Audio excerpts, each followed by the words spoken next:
18年前，高达就预示了 AI 霸权时代。深度解读 VEDA 启示录，从机动战士高达00看 AI 霸权的诞生。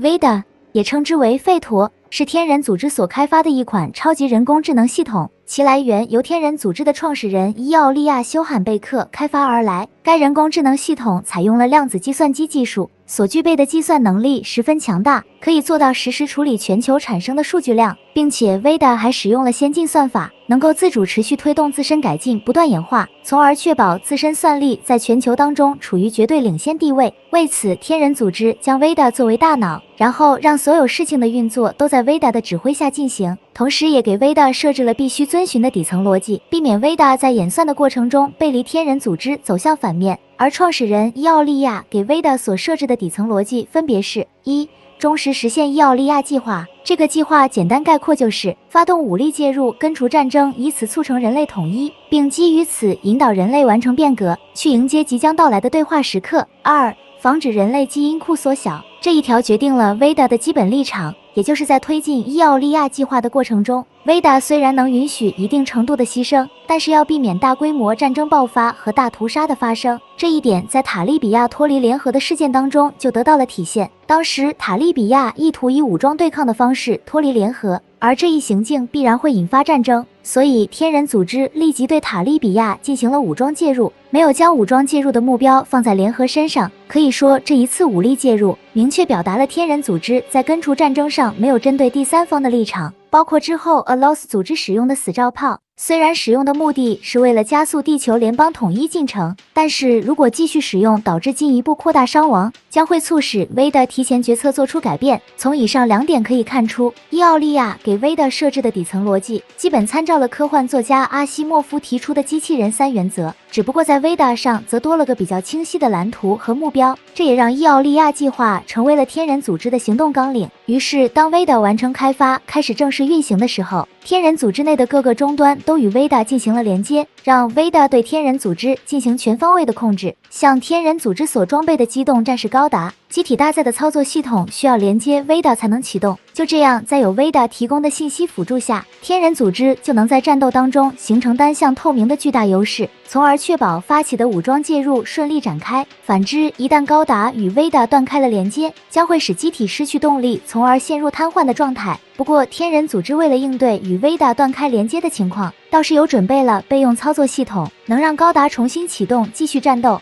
除了武装介入之外，天人组织其他的事情也会在 VEDA 的主导下进行，这其中就包括了人员招募和技术研发等非作战任务。而一些天人组织成员主动制定的作战任务，则会先将计划提交给 VEDA， 在得到 VEDA 的批准了以后才开始执行。而且 VEDA 还接入了全球信息网络，能够帮助天人组织成员获取信息来制定作战任务。由于在 VEDA 上还存有人员和技术资料等敏感信息，所以还设置了7个级别的访问权限，让不同层级的成员查看对应权限的数据和资料。值得注意的是，在这7个级别访问权限之上，还设有最高权限。这个权限一开始只有创始人伊奥利亚·休罕贝克拥有，当伊奥利亚计划进行到关键时刻，这个最高权限就会重新赋予，而这个关键时刻就是人类开始步入变革、迎接对话时刻阶段，其具体体现就是纯种变革者的诞生。值得一提的是，在纯种变革者诞生之前，天人组织通过技术的方式创造出了人类未来变革的模样。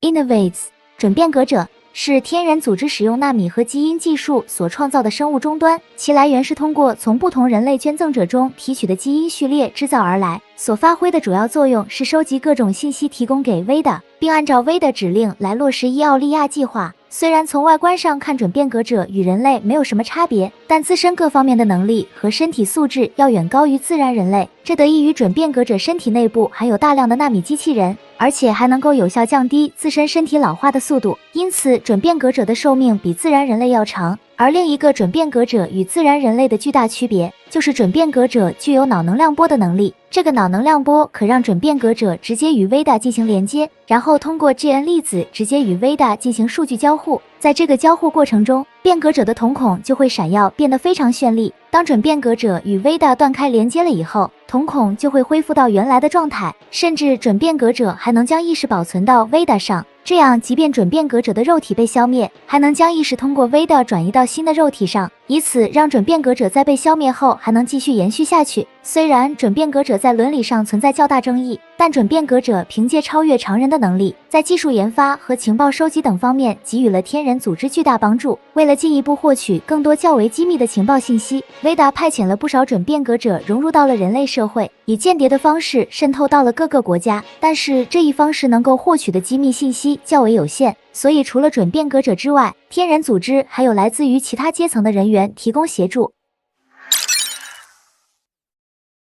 Observer 天人监视者是负责监视天人组织活动的人员，这批人员基本来自于权贵阶层，所以除了参与监视天人组织的活动之外，他们还会调动资金和圈子的力量来协助天人组织，而这其中的代表便是亚利杭德罗科纳。他表面上是来自于联合的驻联合国大使，但实际上他和他背后的家族属于权贵阶层，包括其他担任天人监视者的人员也都是如此。这就决定了天人监视者对天人组织具有举足轻重的地位，其职责除了负责监视天人组织的行动之外，在他们之间还组建了一个隐秘的权力网络，而这个权力网络利用了各个监视者自己的地位，对世界各国政府和军队进行了渗透，以此帮助 Veda 获取各国机密乃至绝密级别的信息，甚至这个权力网络直通各个大国高层。当 Veda 要促成某些政治事件时，这个权力网络就会发挥出关键作用，从而帮助 Veda 实现目标。从促成3家势力共同组建联合国军围剿天人组织，到地球联邦政府的建立这2件事来看，可以看出天人监视者在政治领域具有十分强大的影响力，因而天人组织相应的赋予了天人监视者否决权，以此确保两者进行活动时在立场上保持一致。不过亚利杭德罗科纳及其家族掌握的力量十分强大，在天人组织开启武装介入活动之前，就已经基于 Veda 所蕴藏的巨大力量。当从准变革者利冯兹那里得知 Veda 的具体位置了以后，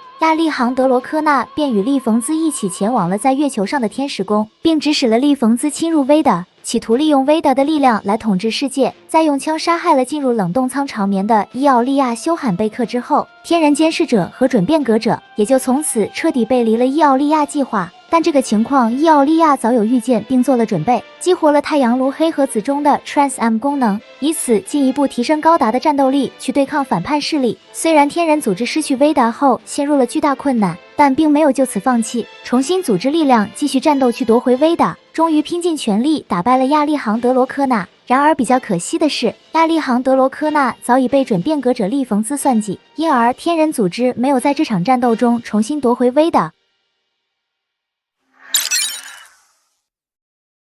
Innovators 纯种变革者是指自然人类在接触高浓度 GN 粒子后自然进化而成的新人类，由于这个进化过程也称为变革，因此也将自然人类进化后的新人类称为变革者。当要与准变革者进行区分时，则称为纯种变革者。而纯种变革者与准变革者相同的地方，首先就是也具备了脑能量波的能力，通过 GN 粒子跟 Veda 连接就能进行数据交互，同时条件反射和对危险的感知能力也得到了大幅度提升。这在驾驶 MS 时就像是加强了自身的态势感知能力，哪怕是在释放大量烟幕影响视野的情况下，仍能保持高速状态，精准抓住目标来对其进行打击。相比自然人类所表现的战斗力发生了巨大的变化，其他的像身体素质方面也增强了不少，不但在寿命上延长到了约为自然人类的2倍，在心理上、抗压等方面也比自然人类强，这对将来进入星际文明阶段展开地外探索十分有利。由此可见，自然人类在完成变革成为纯种变革者，是让人类文明走向更高一级文明的关键步骤，这也是伊奥利亚计划最终要实现的目标。不过准变革者利冯兹在得到 Veda 后篡改了计划，企图借助 Veda 的力量让准变革者来取代纯种变革者，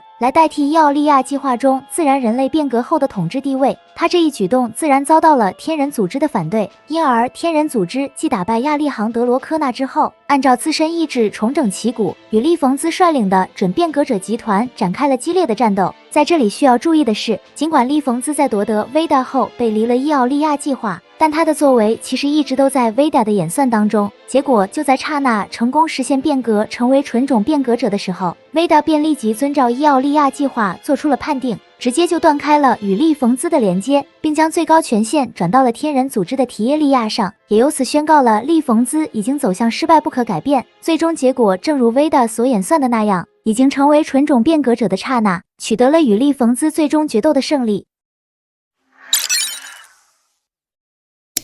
如果从 VEDA、GN 粒子、变革者、太阳能发电系统这些设定来看 OpenAI、5G 网络、智能设备、新能源这4组关键词，就能够发现人类走向数据交互为主的时代，早在这个2007年发布的动画作品就有预示。而且巧合的是，这一年也发布了第1代 iPhone 智能设备。由此可见，高达00对当时前沿技术研究得十分透彻，而当前各国兴起的争夺 AI 霸权浪潮，也使得围绕 VEDA 展开的争夺这一故事情节，就好像是现实里的预演。但如果结合现实重新看待这一故事情节，某种程度上也暗示了争夺 VEDA 的背后，其实是世界政治格局从经济殖民走向数据殖民的转变。